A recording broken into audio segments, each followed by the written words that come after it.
Students अस्सलाम वालेकुम। Class 11 accountancy के प्रीवियस लेक्चर में हमने बैंक रिकन्सिलिएशन स्टेटमेंट के मुतालिक सीखने की कोशिश की और आज मेरा टॉपिक है trial balance and rectification of errors. This is unit 4 of your accountancy syllabus. Dear students, books of original entries के मुतालिक आप पहले ही जानते हैं कि जिनमें cash book, purchase book, sales book, purchase return book, sales return book extra शामिल हैं। इन की ट्रांजैक्शन को लेजर पर दर्ज किया जाता है और वह भी अपने अपने अकाउंट के हिसाब से। लेकिन इसमें यह ध्यान रहना चाहिए कि डेबिट साइड बैलेंस और क्रेडिट साइड बैलेंस बराबर होना चाहिए।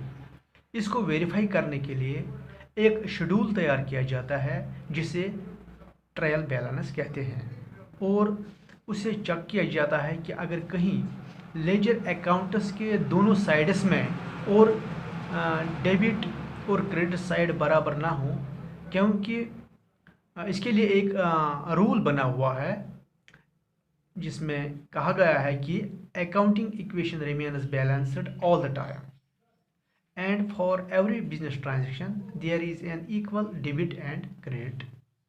इसलिए हम कह सकते हैं total of all debit balance must be equal to total of all credit balance। इसलिए लेजर अकाउंट्स के डेबिट और क्रेडिट बैलेंसेस को परखने के लिए और वेरीफाई करने के लिए कि दोनों साइड्स बराबर हैं, कि इनमें एरर नहीं है या अगर कहीं है तो इसको दूर करने के लिए एक शेड्यूल तरतीब दिया जाता है जिसे ट्रायल बैलेंस कहते हैं, जो हमारा आज का टॉपिक है। Trial balance and rectification of errors, यानी एरर्स को रेक्टिफाई करना, दुरुस्त करना। हम पहले ये जानने की कोशिश करेंगे कि what is meaning of trial balance. Trial balance is a statement of debit and credit balance taken out from all ledger accounts including cash book.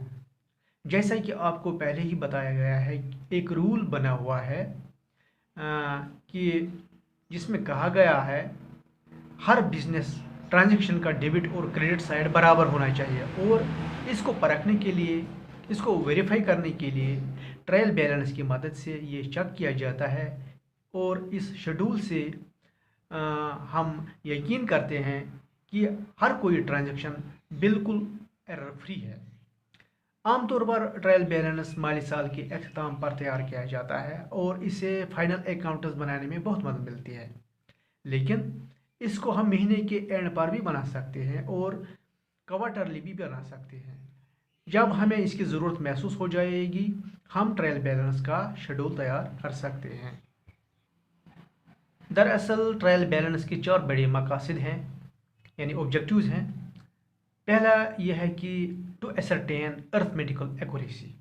इससे हमें पता चलता है कि लेजर पर जो पोस्टिंग हुई है वो किसी हद तक एक्यूरेट है। दूसरा ऑब्जेक्टिव इसका है to facilitate direction of errors. इससे हमें पता चलता है कि लेजर पर पोस्टिंग करते वक्त कहाँ कहाँ एरर हुई है और इसी की मदद से हम गलतियों को लोकेट करते हैं।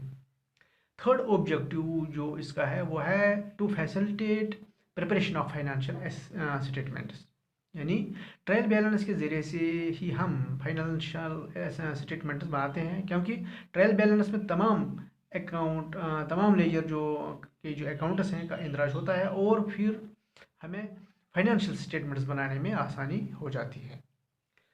Fourth one is that is to facilitate auditors.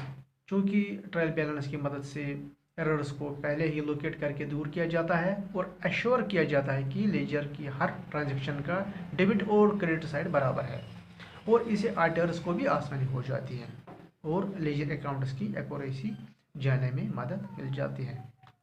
This is all for today. Thanks.